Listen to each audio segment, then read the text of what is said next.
Friends, এই ছবিটা আমি পেন্সিল দিয়ে এঁকেছি আর এটাও মোবাইল থেকেই নেওয়া হয়েছে। আর এই পেন্সিল দিয়ে কীভাবে এঁকেছি সেটা ধীরে ধীরে দেখাচ্ছি।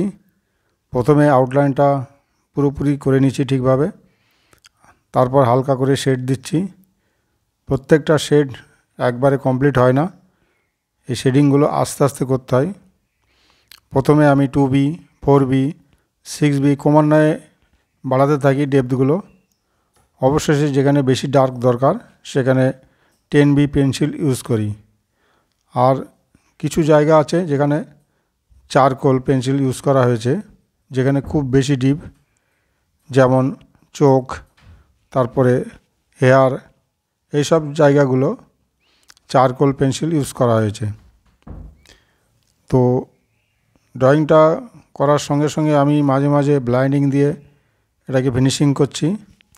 এরকম একবারে ব্লাইন্ডিং করা যায় না, আস্তে আস্তে আঁকতে হয়, ব্লাইন্ডিং করতে হয়, আবার দেখতে হয় কতটা শেড বাড়াবো, সেই হিসাবে ধীরে ধীরে এগুলো করতে হয়। একবারে কোনোভাবেই কমপ্লিট হয় না।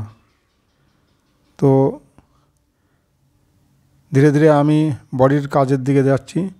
বডিতে অনেক কাজ আছে, যে পোশাকগুলো পরেছে সেগুলো ডিটেলে আনতে হবে।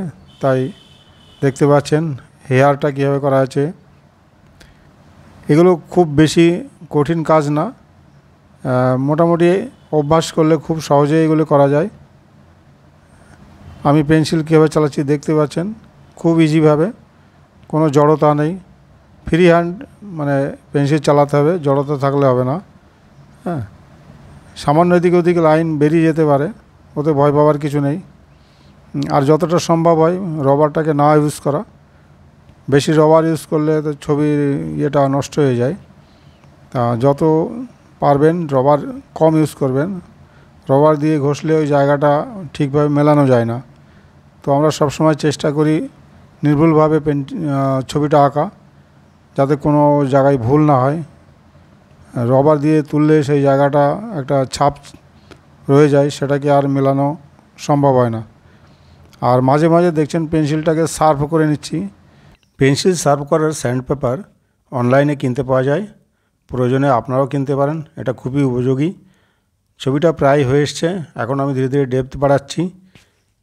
আর এই ছবিটা কেমন লাগলো অবশ্যই কমেন্টস করে জানাবেন। কারো কোনো জিজ্ঞাসা বা প্রশ্ন থাকলে কমেন্টসে লিখুন, আমি চেষ্টা করব রিপ্লাই দেওয়ার। ব্যাস, সিগনেচার করলাম, ছবি কমপ্লিট।